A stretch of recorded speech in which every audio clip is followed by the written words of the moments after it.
Mysticism does not come from the East, it comes from within. Before you attempt anything that is considered as a mystical process, it's very important to stabilize the five fundamental elements within us. These are known as Panchabhutas or Mahatattvas in the yogic science. This body, this very earth, the universe and the cosmos, all are just a play of five elements. This body's composition is such that 72% of this body is water, approximately 12% is earth, 6% is air, 4% is fire, and the rest is space or akash.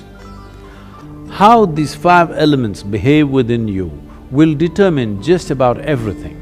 Bhuta means element. Bhuta Shuddhi means to become free from the taint of elements or to cleanse the element. It means to become free from the physical nature. Right now, the physiological and the psychological processes are having a complete grip over most human beings. What we call as our physiology is something that we accumulated.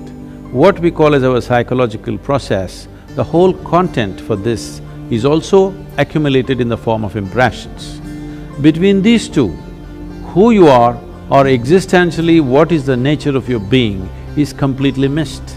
If one wants to access dimensions which are not yet in your experience, dimensions which are considered mystical, first thing that we need to do is to start cleansing the five elements so that in the purity of the elements, you distinctly know the difference between what is physical, what is psychological and what is existential.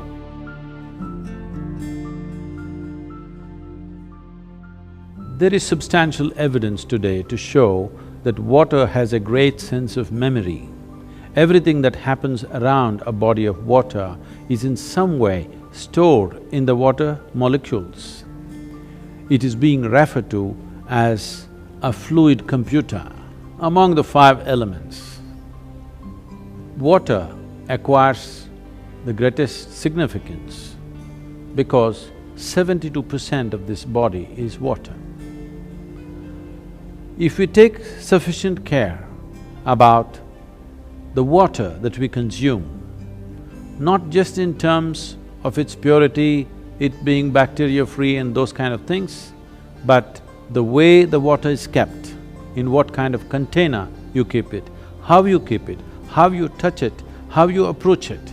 Because there is substantial scientific evidence today to show you that a thought, an emotion, a touch, these things can change the molecular structure of the water and greatly alter the way water behaves within your system. So, one needs to understand, you are not dealing with a commodity, you are dealing with life-making material. Water is life. It is just that right now it's outside of you.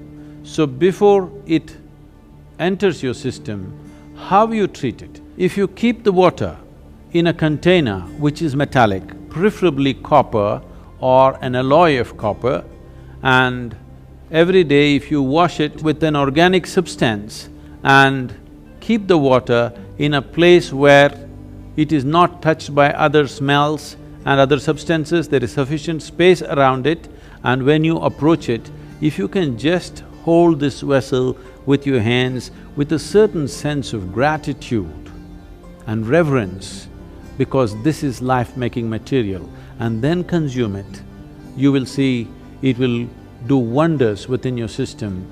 Healthfulness and equanimity will be a natural consequence of this.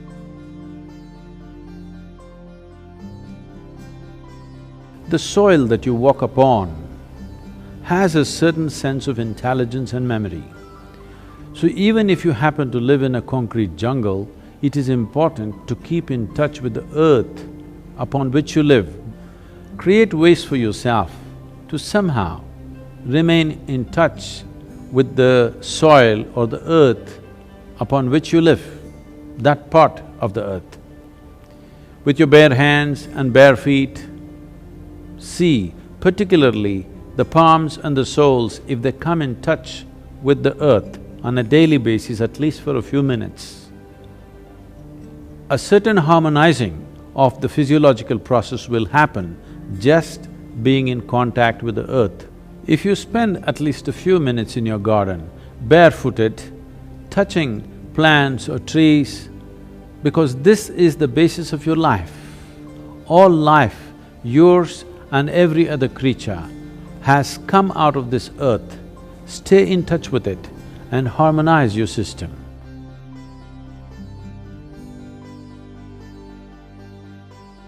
Though air represents only 6% of your body's elemental constitution, it is the most dynamic part of the element in terms of the transaction that happens on a minute-to-minute basis. What kind of air you breathe is definitely important and that's well known, but how you breathe and how consciously you breathe is equally important. Especially those of you who are living in large cities, the kind of air that you breathe may not be in your hands.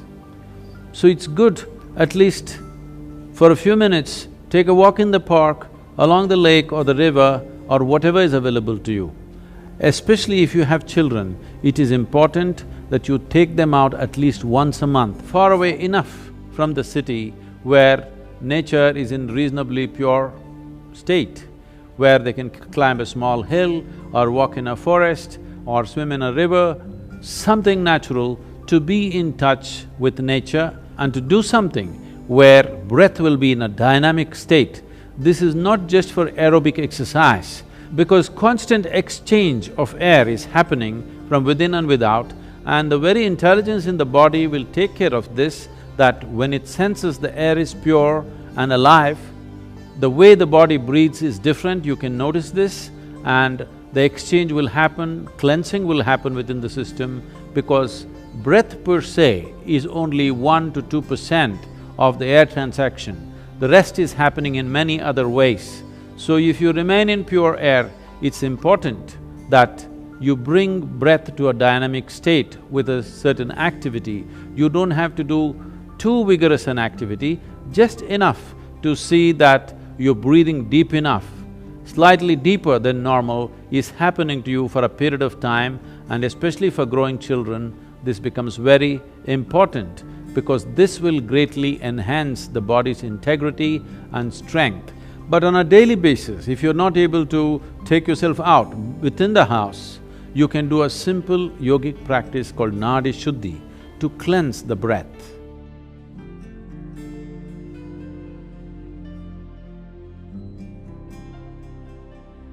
Fire accounts for 4% of your elemental makeup.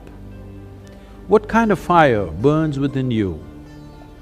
Is it the fire of greed, hatred, resentment, anger, lust, love, compassion? If you take care of that, once again, your physical and mental well-being is well taken care of. You become an equanimous and exuberant being. A simple process you can do to cleanse the fire within you is get some sunlight every day. Fortunately, you cannot contaminate the sunlight. Though we have contaminated every other element, sunlight has remained pure, make best use of that. If you wish to use fire, you can light a fire with an organic substance like straw or firewood without any oil, and stand facing the fire with your hands open and keep your eyes open for 3 minutes, then stand with your back to it, exposing your spine for 3 minutes. This will cleanse your aura and bring about a new sense of resurgence in the system. This is to rekindle and reconnect the fire within with the fires outside. This is the basis of all fire-based rituals in the East. If having a fire is not very practical for you, at least a lamp with vegetable oils or ghee, you light a lamp and be around this lamp, first face the lamp and sit, and then turn around and sit, so that the fire element within you gets rekindled.